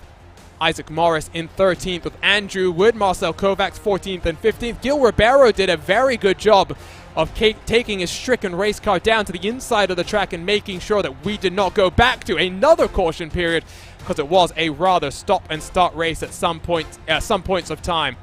Laura Gerhard finishes in 17th, the second Powerslide Motorsports car, with Alexander Russell. The first caution on the day brought out just 6 laps into this race. Rounds out our 18-car field. While we give Jesper Orman just a few moments here to try and join us in the RaceSpotTV booth, let's talk very quickly about that series schedule, Wilson, and preview the second half of the season. Road course oval, road course oval, road course oval. And we finish things off at the tricky triangle. We have some fantastic tracks on offer here today. It's going to be a lot of fun in the second half of this season. A lot of fun, Arjuna. This, again, as we were talking since the beginning of the season, this schedule is so nice to see that blend of different tracks, road tracks, short ovals, big ovals. And it's been such a good season so far to see all those drivers on the track. And especially with such a tight punctuation for the championship, with many contenders fighting for the title. So still half season to go, a lot of battles to see on the track. Nothing is decided so far, but yeah, it's a good opportunity for all the drivers doing their best in the next races that we're going to see. Let's head down to victory lane here from the Charlotte Motor Speedway and dial up your race winner, Jesper Orman. Jesper, qualifying didn't necessarily go your way, but you stormed on past Adam Blocker to take victory. Just how happy are you about this win here today? I am so happy, Arjuna. I can't believe I'm here. My first real big win. Really happy. Yeah, my qualifying wasn't that good. I knew I had the car in the race to compete. I knew if I got some clean air, I could have some really good pace and probably run away a little bit. And I was able to pass Adam and Rashad kind of quickly. So from that on, I was just managing my pace and my fuel. And then we had that unfortunate caution in the end. I mean, I really had to work for it there again. Just one more caution, because it's a little bit hard to hear you right now, Jesper. You might need to tweak some of your team speak settings. But in terms of that last caution, was there any ever doubt in your mind as to whether you wanted to come down onto pit road or not? Because clearly, fresh tires was the right call, but I think partially aided by the fact that so many cars had already been taken out by attrition, and the fact that you still managed to cycle into 5th spot. Plenty of time in 19 laps for you to work back to the front of the field. Yeah, that was. I was really nervous then in the end. I was almost shaking because you know, it's a really tricky track to get around people. You never know if they're gonna have a wheel spin or anything. But I tried to get on the inside and had to get on the outside there once. But yeah, I was really nervous then in the end, and I'm happy I managed to get past all those guys. Well, a late night for you, I'm sure, Jesper. Go off and celebrate and try and get some rest as well. Congratulations on your victory here on a Monday night. Thanks, Arjuna. So that is Jesper Orman. Let's now bring in his teammate, the new member of the Three Crowns Racing with Indy Alliance program, Alexander van der Sant. You took victory the last time we went oval racing from Iowa, Alex. A bit of an interesting weekend for you. Very, very busy, of course. Your ISOWC debut on Saturday, the Lionheart Speedway Series 500 on Sunday. This time at Charlotte, what was this type of a race? Because there's lots of chatter in our community Discord about this track and the type of racing it would produce. Not much action near the front, but plenty of opportunity for you to use the in-car tools to try and take full advantage of what you could. Yeah, I don't think I've ever moved the weight tracker in any race more than this one. It was wild at every corner, just trying to get the car stable. ARBs couldn't do much, so it was all on the weight tracker. Jesper was on it even more than I was. But yeah, it was a interesting race, a little uneventful up front, but trying to get around Crane and Blocker was tough at the beginning, and Rashad. And then at the end, getting through the field, those 4 guys that stayed out, that was... We were unsure if that was going to work out in our favor, but it did. Everybody kept it clean, and it was some really good, close racing there. In terms now of the rest of the season, Alex, you've had a very strong run, and I mean, it's pretty close from second on black. Yes, Adam Crane has about a 250-point advantage, but you're only, I think it was 110, 120 points away from second place. So consistent results on the ovals where you're clearly already a very strong driver. Your road pace is definitely getting better as well. We're seeing you consistently move your way up through the field, and even in qualifying, working better and better. Second half of the season has some very interesting races. What are you thinking about the Thunder Down Under as we head to Phillip Island next time around? I think I still need to buy that track. So that's going to be an interesting one. I know it's a really cool circuit. I've seen some really good Lionheart retro races there, so I'm looking forward to it. I always like learning new tracks, so yeah, I'll just have to get up to speed really quickly. It is a very fun track indeed. Let's talk about now the ISOWC, and you made your debut last time around. Didn't necessarily go the way that you would have wanted. Contact on that first restart, or I guess only restart as well, sent you to the back of the pack and trying to fight back from some damage to the rear wing. This weekend, though, it's all about heading to Speedway Indiana, our own pilgrimage to one of the best tracks in all of the world. What are you expecting from this week? Of course, part now of this team, the Three Crowns Racing with Indy Alliance program. Yeah, I'm really looking forward to it. The month of May did not go well for me with the official Indy 500, so this is a really good second chance. I'm with a really strong group of oval drivers. I'm really going to be able to learn a lot. I even just this week preparing for this race, I've learned so much from them. So yeah, ISOWC is going to be fun. Really just hyped to be part of the league in the first place. Main goal is just to make the field, so we'll just gonna go fast and turn left and see what happens. Congratulations on your podium, and hopefully we see some strong pace from you this weekend and over the course of the second half of the season, Alex. Thanks, Arjuna. So that was Alexander Van der Sant. Top 2 positions going to the teammates. Let's bring in one of your biggest chargers. In fact, the biggest charger on the day. Robin Glennick started outside of the top 10, but finishes on the podium. Rob, a very strong drive from you at a track where it was very difficult to pass. How important was that call to come down onto pit road the last time around to get some fresh tires? Oh, for sure, it was really important. I'm still flabbergasted because I was convinced I had a 10th or 9th place finish coming, and then it was like everybody put their brakes on. Well, and Rob, something that I've noticed over the course of us covering this championship over the last couple of seasons is you're just very consistent. You're always in and around the top 10 of the championship, and this is a season where things have really been mixed up a little bit more. You're only sitting about 150 points off second, back in 8th place. What do you think the second half of the season will hold for you? And really, as we head to some very interesting tracks, next time we go to Phillip Island, we've got trips to Richmond, we've got a trip to the Worldwide Technology Raceway. We'll finish things off at the Tricky Triangle Pocono. How excited are you about continuing this championship momentum? Well, I mean, the thing that's really clear is I'm a mediocre road course person at best. So whenever I get a chance to do the ovals, I feel a little bit better. But, you know, Richmond, Pocono, those are some pretty interesting tracks to try to get around. Well, we'll hope to see you have some pretty good runs there. Great to have you in the RaceSpotTV commentary booth, and hopefully we'll see you in the next couple of Mondays continue this championship charge. All right. Take care. That is the Michigan native Robin Glennox, and I tell you what, the reason I kind of cut that interview a little bit short is I saw Jacob Oster was sitting ready to talk, and an interesting race for you there, Jacob, up and down through the field at times, and well, just lost out to that podium at the very last moment. How are you feeling about 133 laps at the Charlotte Motor Speedway? I don't like Charlotte. I don't think a lot of people do, but that was surprisingly fun. Highline OP. I figured that out about 10 minutes before the race started, where I could just run the Highline full throttle and just blow by people, but it does absolutely shred the right side tires, and that's the reason I was so slow at the end and got Egonix past me. And in terms now, Jacob, of the rest of the season, you and the Total Downforce Racing crew have been doing quite well on the ovals. What does the road course side of things hold for you? Because next time out we go to Phillip Island for one of the funnest races we'll have this entire season. First question, do you own the track? Second, are you excited about racing around there? Of course I own the track. I just hope I don't bid it in Siberia, or Serbia. But it's super fun in the testing I've done, a couple laps, and really like the road courses in these cars. It's the reason I've gotten a whole lot better at road courses. And there is a lot of stuff to do this week to prepare for things, but I can feel like we can get a good Phillip Island set for me and Riley and maybe even James, and we can walk away with maybe a top 5.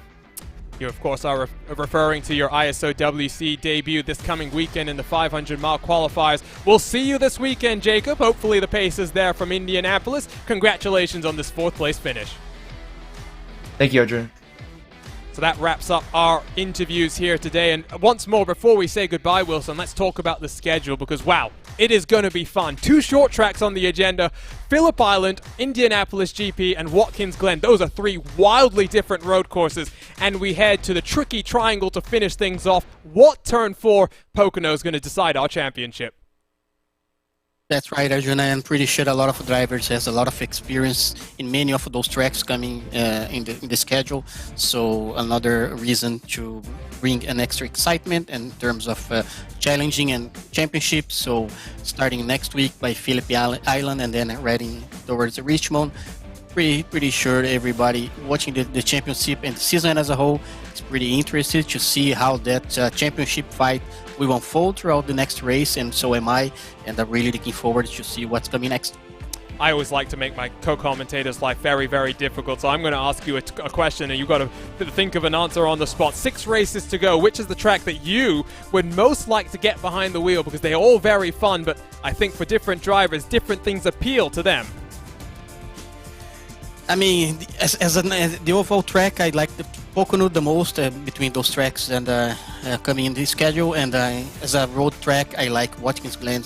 Glen is so fun, so challenging. You must keep concentrated all the race long, otherwise a small clip on the curb can put you on the wall. So yeah, Glen and Pocono for me is the most exciting tracks of those races coming ahead. It is a very high commitment track, that is for sure, Watkins Glen.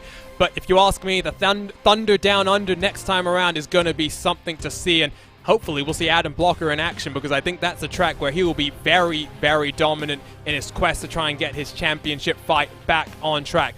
That is it, though, for more Monday night coverage here live on RaceSpotTV. Round 6 of the iRacing IndyCar Open Championship is in the books, and it is Adam Crane that continues to lead this championship. On behalf of the entire team at RaceSpotTV, I'd like to thank the iRacing team for providing us TV cameras and our partners at ATVO for powering our live timing and graphics software. My name is Arjuna Kankipati, delighted to have been joined by Wilson Nato, as always, here on a Monday. We will see you in 7 days' time from Phillip Island. The second half of the season is about to get underway. You do not want to miss any of the action live on RaceSpotTV, so hit that subscribe button and the bell next to it to get notified every single time we go live for the great sim racing series that we get to cover. For now, though, so long and goodbye.